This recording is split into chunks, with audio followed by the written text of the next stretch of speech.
Hi, I'm Kristen. And I'm Audrey. Hi, I'm Kristen. And hi, I'm Audrey. I don't like saying that. Hi, I'm Audrey. I should just say hi, I'm Audrey. Okay, go. Hi, I'm Kristen. Hi, I'm Audrey, and this is Quiet in the House. Cheers! Are you drinking wine with me? I am. What time is it? It's 5 o'clock somewhere. Yeah, there we go. Cheers. Incredible. Ooh, okay. Yeah? Yeah. Do you like it? No. Well, today we are diving into the world of self-tapes and social media. My two favorite things. And how that's evolved with our generation, obviously. Literally. I think since the pandemic, which everything can be drawn back to that. But I think that's why self-tapes are so large. Mm-hmm. I think that's why people turn to social media for connection, and then some. Now people are making money. So incredible. Why not do both at the same time? When we graduated, in relation to COVID, I never knew a time without self-tapes. That's true. I mean, we were self-taping for college auditions, obviously. But I do think it's a great resource. It's a great accessibility tool for self-tapes. But it is really difficult to get in the room after a tape. It is. Because it's also like, that is the initial. So like, they don't see you until potentially callbacks or final callbacks. Like, you aren't seen until the last step, which makes it very accessible, which is great. You can kind of do it from anywhere. But then on the other end, it's also like, I paid to move to New York City, and I'm in New York City now, and my friends in Kansas are submitting for the same things as me. Self-tapes are fun in a way. I have tried to find joy in it, especially living with other actors. And when Ellie lived with me, our really good friend from high school, we would just, both on our days off, take like 5 hours just taping together and like doing the weirdest things. Because let's be real, some of the stuff on Actors Access is a little wackadoodle. I haven't been on Actors Access in years. Okay, well, we can talk about that later. But we're just pissing ourselves laughing. I should probably make a blooper reel of us together. But I try to find the joy in it. It's also really difficult to do that. New York City. New York City, center of the universe. Times are shitty, but I'm pretty sure they can't get any worse. Don't tell me what that's from. But I'm pretty sure they can't get any worse. New York City, center of the universe. Oh, Rent. Yes. Sorry, okay. I can't believe that took me so long. Yay! What are your thoughts? Do you have fun? Do you find, like, are you able to enjoy yourself? Do you think it's do you think it's even relevant to what we're doing in the theater? Because sometimes it's. I hate self-tapes. One, because I think so many people have so many opinions, and they differentiate from casting. They differentiate just all over. So it's hard to tell what's actually going to be successful and what isn't. Yeah. And I also think, honestly, the setup and the taping and the editing takes as long as me going to the freaking audition. And I'm like, I would rather just be in the room with this person. Like, what pisses me off is, like, sure, I'm getting a tape, or like, sure, maybe I'm self-submitting. There's no guarantee they're watching. There's no guarantee. At least if I'm in the room, I know they can hear me or see me if they choose to look up. But yeah, with self-tapes, sometimes it's. You do put all this effort, sometimes more effort than just going in person. It's more effort. And then they might not even watch. You sit at 0 views. That too. Yeah. Sucks. I have talked to a couple casting directors in like master classes and stuff. And my issue with it is like a lot of them are like, well, when you're taping, you should pull back. And then other people like your performance because you're on a tape. That's annoying. That's not theater. And then you hear other people where it's like, it doesn't matter. Just perform it. Be as loud and as big as you possibly can be. But then other casting directors are like, that's too much on film. And I'm like, well, I don't know who to cater to. I don't know what's right and what's wrong because we haven't figured that out yet. We haven't. And even if we have, like, everyone's going to have their opinions. It's fine. I guess it's like a regular audition. But in the room, I can like catch a vibe. Yeah, there's an energy. Yeah, and the energy, obviously, I'm just so much better in an audition room. I believe that. Because I just have a nerve and an energy, and I'm picking up from them, and I just do better work in the room. There's also something to be said about, like, one and done. With tapes, you can get into that cycle of doing 10 takes. Do you have a rule for yourself or no? I don't. I tend to memorize, like, right before a tape. I don't know how that's pretty normal. I've heard actors that refuse to memorize unless they're getting paid So they'll just read. I memorize, but I will do it right before. I mean, I'm not prepping it for 5 days. We don't have time for that. I mean, most of the time I have a self-tape due in 24 hours. Exactly. So I'm memorizing before, and it's kind of like, okay, the first 3 tapes that I'm getting all the lines right, or like those are the 3 I'm going to choose from. Yeah, that's my rule. And do you like, when you're taping, do you look at them to see how they look? Or do you try not to worry about that? I refuse to watch until I've taken everything down, which sometimes is a little bit of an issue. Sure, yeah. Because my rule for myself mentally is I will tape until I get a perfect take, and I will always get 2 perfect takes. Cool. So like if I get my first perfect tape, I'll do 1 more that I think feels perfect, or just 1 more where it's not, I didn't mess up, and then I take everything down and then I watch the videos. And that's good because I'm like, I'm not doing it again. It keeps me from wasting hours and hours, but it's also tough because sometimes I'm like, oh, that angle sucks. Like, so I've gotten better at the pre moment before. Like I've gotten better about like taping myself for a couple seconds and then watching. And sure, and making up the setup's good. And what do you do for setup? Because there's like now this not controversy, but on TikTok people are like, the blue backdrop's out. And I'm like, I spent $70 on that. I use the blue backdrop still, but I also have blue eyes and I think it compliments me. I think I look very good on the blue backdrop. Yeah, there are some people that it's like, maybe like blue is probably not your color. Like slay. You know, like I hate the gray one, and I know plenty of people that use the gray side, but it like makes me look pale and weird, so I like the blue. Yeah, I mean, I also don't think it matters. It doesn't. There's again so many. It doesn't matter. Too many opinions. But I do set it up right here. I take these down and I put mine on the hangers, and I just do it literally right here. Yeah. But yeah, I mean, from like a casting perspective, from someone who's done a little bit of like casting with the Table Reco, and you know, I'm not a casting director by any means, but like seeing things and watching like bulk tapes, like 100 tapes in one sitting, I don't really care about the quality of the tape. What are you looking for? I'm just looking for the energy and the talent. You can find, I could find that on the street, like for all I care. You know what I mean? Like I don't necessarily care how professional the backdrop looks. Yeah. The other day, I was casting something like 4 or 5 days ago with some friends. We were looking for one woman, and there was a woman with a big professional backdrop. And like, it just goes to show opinion, because one person on my team was like, she looks professional, I know that she's gonna like do well. And I'm like, but this other woman was in her living room and she was so authentic and so real, and I was like, I love her. And she had like her kids screaming in the background, and she texted us and was like, so sorry, like I was with my kids tonight and this was the best I could do. And I was like, I love that. Like I was like, she's so authentic, and she was like so pretty and real. And the other woman was great too, but she was very scripted, very like, and I was like, it's just going to be hard to get something out of her. But my team member was like, I loved her backdrop. I loved her lighting. Like, I could hear her. So I get it. But for me, that also speaks to, like, not everyone can afford that. Yeah. Afford this setup. Fancy setup. Some people only have their phone and whatever space they live in. And that's fine, too. Did you ever, I forget who was auditioning, but there's, like, a Zoom audition online, and it's this guy on a Zoom audition with casting directors. I think it's TV film. Okay. And the guys are unmuted, the casting, and they're like, God, his backdrop looks like shit, or like his apartment looks like a piece of shit. No. And it's like on the internet, and it's really sad. But do you have any crazy places I want to hear yours. You told me you have one. I actually like a cruise ship, I don't know, like, yeah. I figured it out, you know. I feel like auditions always come when you're at the not worst home. Yeah, I've done lots of stuff on vacations, or like, but I find a blank wall always, so it's kind of like. You've been on this vacation with me, but the little trailer in the beach. Oh yeah, Flagler. I had to tape in that for in the My Fair Lady tour for Eliza Doolittle. Did you have a blank background, or were you just? I put a sheet up. It looked like shit. It was a blue sheet. But it's like, I'm not traveling with my self-tape setup, and you want me to do it in 24 hours. No. And if I decline it, my agent's going to kill me. So, you know, it's like, I don't, you know, what are we going to do? Exactly. So. I also really have a bone to pick with the initial tapes being more than like 3 things. I've been, like, for Eliza Doolittle, it was like 6 songs and sides. Yes. I know in 10 seconds. Exactly. Why do you need me to do 6 things? Not even. Like, maybe if you're casting from tapes, but most of the time we're not. Well, and most of the time there will be a follow-up. So, like, why would you want to watch all that? You're not going to. Like a song and a side. Yes. 1 page each. 1 page each.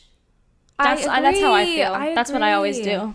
Let's stop wasting each other's times. Like, it's a mutual thing. Like, you're not going to watch it, and I don't want to learn it if you're not going to consider me. What about, how much do you think the readers have an effect on your self-tapes?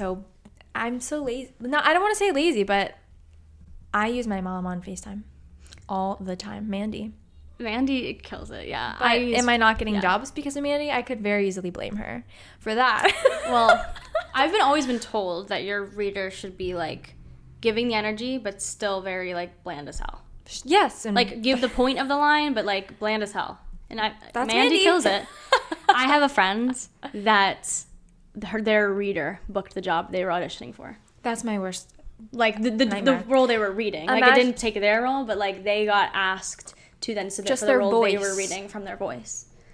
And they booked it. Imagine if Mandy got a call one day. Or I got a call, like, who's that woman? Can you give us her information? Can you imagine? Yeah, they emailed her and were like, can you give us the information of your reader? So what do you do for readers most of the time? In what way? Like, who do you have read with you? Do you do Kevin. Like Kevin? I force Kevin to do it. And if he's not available, I'll like FaceTime Lindsay. Yeah. And make her do it. Do you try to do like same gender? Like if you're reading with a girl, you do a girl voice. Like, do you try that? I don't usually care. Like, I don't, like, Kevin's always the kind of person who's like, it's a girl, I'll try and do a girl voice. And I'm like, just do your voice. Yeah. I think it's distracting. When you have the privilege of there being a human in the room with you, do you use their eyes or are you looking at a focal point? Depends on the scene. Because I do like to have, like, I connect with my reader a lot. But if it's a crazy scene, I mean, Kevin will make me break immediately. Like, if it's something insane, I have to, like, put a sticky note on the wall. Sure. What about you? I've done both. I tend to do more focal point, but yeah, there is something where your eyes come alive when you're speaking into another person's I agree. Eyes, but sometimes you don't have that option. So dance self-tapes again, and maybe am I just like a cheap actor? I don't know. I use my roof. You have a good space for it. Yeah, I have a rooftop that has like a beautiful backdrop of the Manhattan skyline. And nobody's ever up there. And if they are, they watch me do, like, the Hamilton dance call. Like, I've done it up there. I mean, I have a gym. I have a gym with, like, a yoga room. So, like, I'm fine. Oh, you do it in there? Yeah. Nice. Kevin always goes down there to do his dance stuff. And I've done a couple down there. But, like, I have so many friends in the city who don't have gym memberships, who have seen their apartments. I'm like, how are you doing this? And they're renting dance space. How are people affording this? And how are people expecting people to afford this? It's kind of like I don't do enough for it to really matter. I mean, for us, like, if I'm called back, I'm called back to dance because I'm not dancing in my initial. Rarely I get, like, a self-tape to dance. Most of the time I go into a room to dance. Mm-hmm. But if that was, like, the initial, like, how we get vocal, callbacks all the time, like, if I was getting the same number of dance calls, like, I also just think that there's value in being in the room always. So I think there's probably a bit of people just being like, I'm paying for a space and I'm also just, like, not in the room. Yeah. You know what I mean? Do you edit singing? Oh, I don't edit my singing. I'm like, auto-tune? Yeah, do you use auto-tune? Do people do that? No. But some people... Guys, slow down. Like, wait a minute. Someone out there has. No, but some people... What is your singing setup? Some people just do a speaker, but some people do the headphones. I've done both. I've only ever done a speaker. That is above my pay grade. Okay, yeah, because that requires editing. People do headphones, so you can get just raw... vocals and then put music underneath. Like, it does sound good. I'm sure it does. But singing with like, ooh, there's a ringing in my ear right now. Audra's going through it today. Yeah, so people will just like get like the raw take of their vocals, but they're singing with headphones in, so like you can't really hear yourself as well. So, but yeah, I've seen both, and Should I be doing that? Maybe try it out for funsies. But then you have a take with an earbud in, and it's not really cute. Well, I was going to ask, do you use your phone? Yes. Yeah. Because I've used I have a G7X, and I also have a video camera, and I genuinely think my phone is better. I think my phone's amazing. Like, I have a professional camera, and I swear it doesn't look as good. Do you do the back camera? Yes. I do the front. I've done the front if I'm by myself, but like if Kevin's in the room, like, do I look like I'm in frame? And I'll just do that. But usually Kevin's here, so yeah. I don't know. I think that we put a lot of pressure on it, and it doesn't matter as much as we think it does. Mm-mm. But that's just my opinion. I'm not a professional casting director, but I'm also picky as hell, and I'm kind of a bitch, and I still am like, that person was amazing, and it was a terrible backdrop, but I don't care. They showed up. You know? You see you see, like, when you get a self-tape, it's like, do it in a quiet place. I don't want to hear anything. And I'm like, I live in New York City on the street level. You're going to hear a car. You're going to hear someone playing music out of their car driving by. Yeah. Like, I don't know what you expect. I don't have control over anything like that. I don't have control over New York City. You know what you do have control over? What? Posting your self-tapes. Good segue. We've been practicing. We've been practicing our segues because our ADHD has gotten out of hand. Do you, have you, will you? Do you wear wigs? Do you wear wigs? Have you worn wigs? That's a great impression. When will you wear wigs? We're losing it. We're slowly losing our minds. Do you post your self-tapes? No. But I like watching them. On TikTok? Yeah, I like watching other people's. But I do see the negative side to posting them. Which is? I don't know. I've heard like casting directors being like, they don't like it. I think maybe I just have like a stigma against it because I've been told people don't like it. I've heard that too, but I've never heard like a real legit reason why it's not okay. I have, and I can't remember what it was. I've seen things for dance. I understand dance because that's not your choreography, and that was part of it too. So that can get tricky, especially when people are profiting off of a viral video of you doing someone else's choreography. Yeah. But when you're singing a published musical like Wicked, I don't see the problem in that. I think that was what I heard because one of the person I was talking to was someone who does stuff for Six. And someone posted the audition, like, instrumental with, like, the woman talking. And, like, that was, like, what they had. And they were like, you can't post that stuff. Which is interesting because, you know, it's still your work and it's a published song, true. But it is, like, I think the issue is, like, they were like, that's still copyrighted material. That's our recorded material. I don't know. Maybe it was that, or maybe it was a scene. Someone posted the scene and they were like, that's still not your material to post. Like, the script isn't released, you know? So it's like things like that. Sure. I think for unreleased things, definitely not. But I don't know. I also just, because I think social media does so many cool, incredible things and, you know, puts people out in the world in really incredible ways.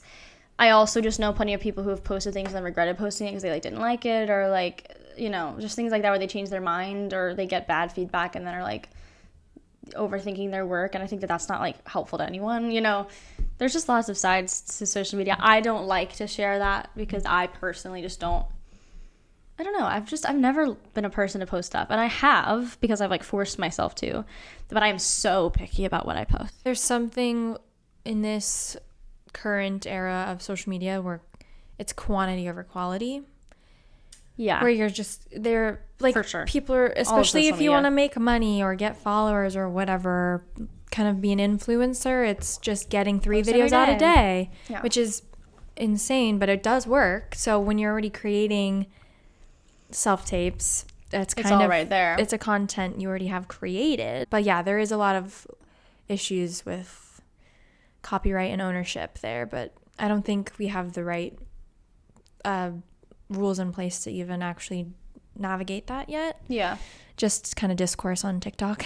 Yeah, but I do love seeing other. I'm not the kind of person that's like, why did they post their self tape? Like, I love watching the self tapes and like Slay Queen and like Eat Down, but I just like personally like don't want to give, I guess, people that power. I also think people on social media just can be really mean. Like, they can be really uplifting. I think our community is really uplifting, but there's also people that are just really mean. And I've seen very talented friends of mine question themselves because of comments on social media, and I'm like, I don't want to give anyone the power over me either. Like, unless I know it's like an incredible freaking tape, like, I'm not putting it anywhere, because and the 2 or 3 things you'll find of me online I just deemed worthy of, like, no one's gonna convince me that that was bad, you know, like, which just sounds crazy, but like I was like, no one's gonna like make me think that this wasn't a good tape because I think it's a good tape.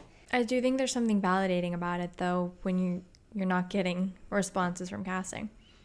Of like, if casting's not going to respond to my Glinda self-tape, then maybe TikTok will. I do think social media is become very important. Yeah, we've talked about this, the 2 of us. Beyond posting self-tapes, but just having followers and having a presence. Humanity on there, yeah.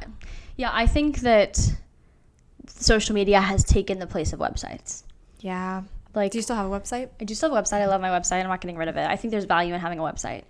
But, like, when I'm casting something or I'm looking for someone for whatever reason, I look for socials first. And if I can't find you, I give up. You don't even go try to find their website? Like, sometimes if I put your name in Google and a website doesn't come up, that is like, if I can't find you on socials and I really want to find you, I'll put your name into Google. If I can't find a website, I'm moving on. If I'm just like, someone told me to look you up because you might be good for something and I can't find you on social media, I'm like, well, what if you can find them on social media, but there's no... Like, it's like no posts or something? No, not no posts, but no acting, no singing, no dancing. Is that?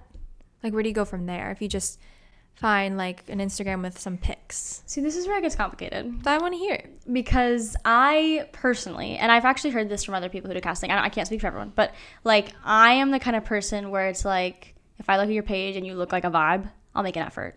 Got a vibe. Like, if I'm like, oh, this girl looks cool. Or like, oh, like, she would look great in this. Or she's giving, like, this character, giving that. I will email you. If your social media is giving you're a cool person. Like, or like someone that I would like to hang out with. Like, and that's unfortunate. Like, I hate that. It's not unfortunate. But it's very present, I think. I think it's real, very real. It's becoming... Because, like, again, I'm the kind of person that I care less... I mean, talent's important. I care less about talent than I do about an energy in a space. So, like, if I meet someone and I, like, really like them, like, I literally have hired half of my team just off of, like, vibe. Like, I'm like, I really liked her. And, you know, I can make it work. You know, like, I'll teach her how to do this and she'll be great because she has a good attitude and I like working with her. Like, that's kind of how I make my decisions, which has made a lot of sense to me in the industry because I feel like we kind of, like, low-key see that happen all the time. Like, people that are very talented, but it's like, I'll be like, oh, I know she's going to do a lot because... she's a vibe, and so, like, everyone likes working with her, and then there she is in a Broadway show a couple months later, you know? Yeah. Like, I think a lot of people just prefer to work with good humans. You're hiring a talent, yes, but you're hiring a person you're going to spend every day with for the next however long. I think that ultimately is more important. It's true. Like, I would choose that over the more talented person any day, but that's just me, and I value that in a space. I just think that's so interesting in a world of not being in person, because, like, how do you... For sure. I mean, because like, you're vibe catching off of Instagram and I think TikTok, that's why it's so important. Like, which is kind of sucks. It's fake to me. It's not a real representation. I agree. Of anything. It's a glimpse. It's a very curated, phony. I know it can be real. But I'm so pessimistic about social media. That's why we wanted to talk about it, because I think we have you've found the positive and you use it to your advantage. I also hate it, but, you know, it's like a very mixed world. I got rid of it for 6 years because of a boy. Because you know, I'm a lover girl. But I didn't get it back until I got cast in 6 because I knew I had to because of the fandom, and it's such a tool as an actor, but it's like yikes. It makes me pissed off. Yeah, I don't like how much it plays into today, like, at all. Yeah. And I do think a lot of it is fake and, like, not realistic, but I also just know how important it is. It is. I have kind of, not really, but, like, kind of delved into the influencer world, so I'm kind of on the bandwagon of posting every day. And she's an influencer. Putting lots of stuff on TikTok, and, like, there's always something on my story, like, things like that. I've kind of delved into that kind of form, but I don't think that's necessary. Like, I think everyone thinks they need to be an influencer today, and I don't think that's necessary at all. Like, the coolest people I know have no followers on Instagram. Like, I swear, like, I don't think it matters. I just think a presence is important. Like, even if you have 3 Proof posts, of life. You got 3 posts on there, and it's like your headshot and you out with your friends, like, you know, just something that proves that you're a human and have, like, fun. Like, I don't care. Like, there just has to be something. Like, if I can't find you, like, I think we're at the point now, like, what? People always told me I was a psychopath for not having Instagram. Yeah, like, you don't have a social media, like, they're weird. I get it, because it's such the norm. Like, if you don't have one, what's wrong with you? What are you hiding? But girls, people are hiding with their Instagram account live and public. Do you have, like, materials on your Instagram? If casting want to hear you sing? Yeah. Me too. I, like, would love to delete it. But, like, it's there. I had, like, 1 video. I think I have, like, 2 videos of me singing. I have 2 videos. Exactly, yeah. And then, like, I put a lot of my, like, professional stuff on there. Like, I do have, like, headshots and, like, dance shots. And I'm honestly post more professional things than I do not. Because you started on YouTube. Like, I was like there on your YouTube days, and I am a huge YouTuber. Which is funny because it's like. But do you think it's relevant anymore? Like, I think they're trying to become relevant again. You think? Like they have like the YouTube Shorts, and I'm like, they want to be TikTok. Long form content has kind of gone out the window since COVID. Yeah, which is like I kind of like it because the vlogs were really hard to maintain. I loved it. I started it because the Jimmy Awards were like, you guys should film your experiences and like post about it. Like they were like, and I was like, I'll make a little vlog. And then that one kind of went viral-esque because it was the Jimmys. And then I was like, I'm good at this. And I was not good at it. If you look at those videos, they're so bad. I was watching some the other night. I like them for the memes. TikTok's the thing. TikTok is the thing. And it's what everyone's trying to be. And it's proof because of Instagram and now like their stories and then their reels. Now they have reels. YouTube started the reels. Like TikTok is the thing. I think that's the place to get discovered. I think Instagram is the place to like represent. I think those two are the most important. I really actually don't think anything else really matters. I think having things are cool. Like I have my Facebook for like my old family friends that still want to keep up with me that only use Facebook. I post my long stuff. I don't even post shorts on YouTube. I just still post my long form vlogs on YouTube. But like no one's looking at those things. They're looking for you on TikTok and Instagram. There you go. I'm watching. I need to get off TikTok. TikTok is convincing me that we're like done for. We are. Which are like I'm on conspiracy talk and we talked about this. And I don't think it's conspiracies and that's all I'm gonna say. I am unfortunately, maybe I shouldn't say this. I'm like literally outing myself, but I'm like the kind of person, we've talked about this, where I like to be aware. Yeah, like I really like to be aware and I don't want to like be the person that like, but I also just admire the little bit of innocence and whimsical energy I have left, and I try to protect that. I think because I'm scared the second I dig too far it's gonna be like completely gone, and I think that that's not good for anyone. So I like am trying to like some of the be things aware coming out are very earth-shattering, and it's definitely rocking people's world. So I earth-shattering as hell, and I just like understand that. Protecting yourself. I want to have faith in human beings, and I feel like we're all losing that for a good reason. But I just don't want to lose that completely yet. I saw a TikTok. This is getting political now, but it was this girl being like, there's a war going on and I'm auditioning for your fucking hairspray. I'm like, yeah. Like, to talk about self-submitting, you said you don't use Actors Access. Are you not submitting on Actors Access? My manager does. Okay. And my agent does. Cool.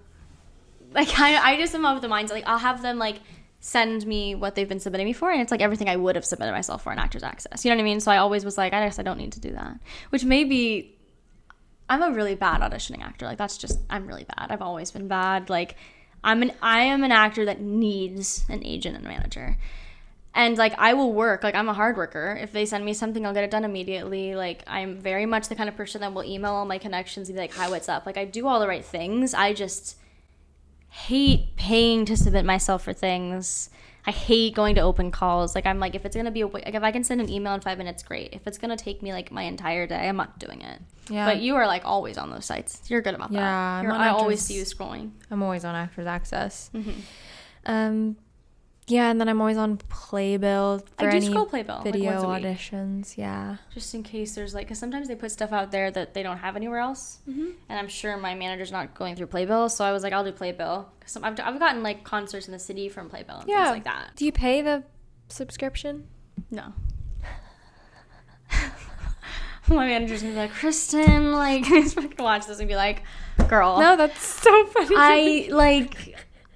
I don't understand, like, because I thought I did for a while, and then I just didn't again, and then, like, I thought I've gone on and submitted myself for things, but maybe I haven't. Do you know what materials you have on your Actors Access? Yes, I do go on my Actors Access and so, like, update my things a lot, which is so annoying, because every time I'm on there, I'm like, $200, goodbye.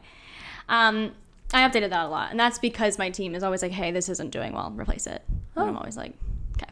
That's really nice feedback. I've gotten that feedback, which is good. Yeah. Are you updating that a lot? Like, it's so expensive. Like, how often are you updating that? My agents recently were like, update your photos, but for material, like, it's so expensive. And apparently when our agents are submitting us, they're not really looking at, they have like an option to send links and like Dropbox accounts. So they're really not looking at the ones on Actors Access is what my agent said.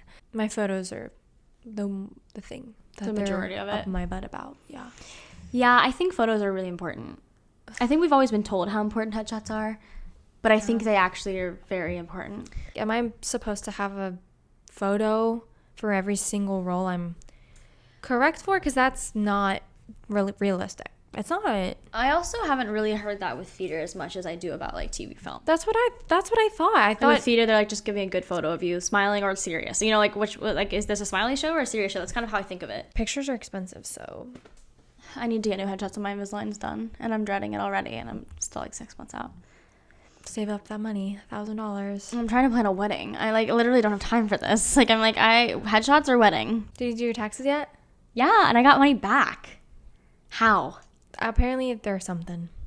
I only had 1099s to give, so I was expecting to give back because I have to pay like thousands of dollars, and I got thousands of dollars in return. That's okay.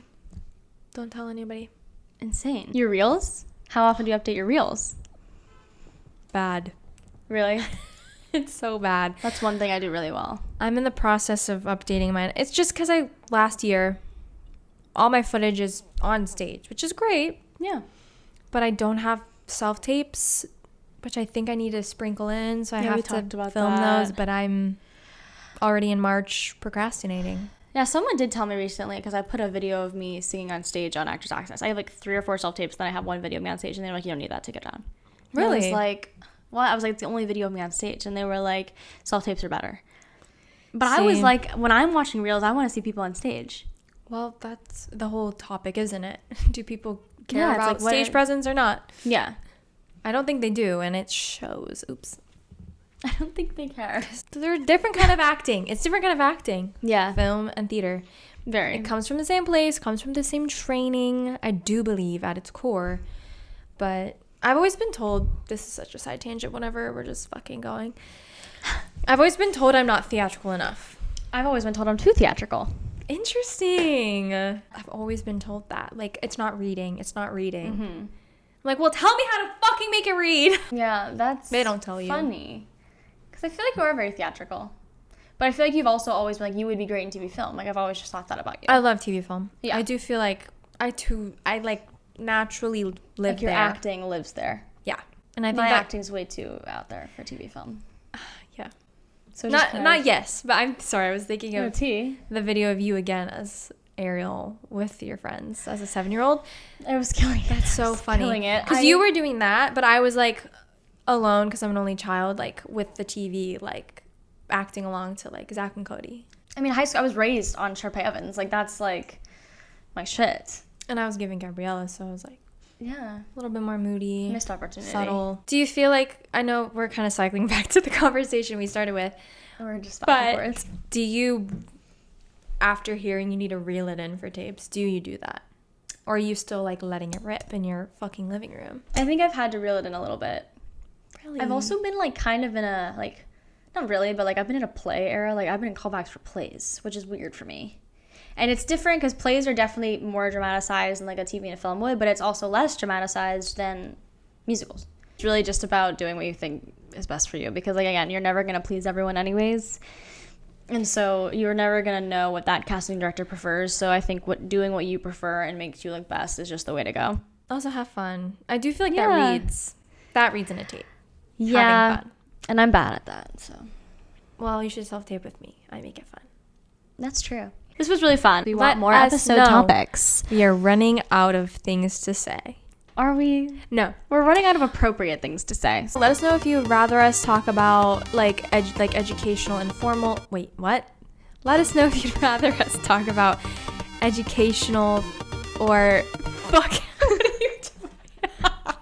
Let us know what you want to hear about. Yes. We can gossip and bitch about our lives all you want. Know, like, this is the thing is I think that's what they want to hear, but that's what gets us in trouble. Like, I know. We keep getting in trouble. I've already gotten DMs and I'm fucking scared. Okay. We have to get better at this. Like, we have to write something. Like, we should create a song. Write something. Let's create a song like that. Do you know the like middle-aged woman that auditions in New York on TikTok? She has her own jingle. Someone loves New York. I can't sing it. That is really scary. I sound really bad. we were onto something. That's a real song. Oh, fuck. Wait, one last thing. We promise this is the last thing. Follow us on TikTok and Instagram at Quiet in the House Pod. And listen to us on Spotify, Apple Podcasts, and YouTube today. Don't forget it. I'm Kristen Eliza Brock. And I'm Audrey Fisher. And this is Quiet in the House. We have to hire someone. Damn it. Guys.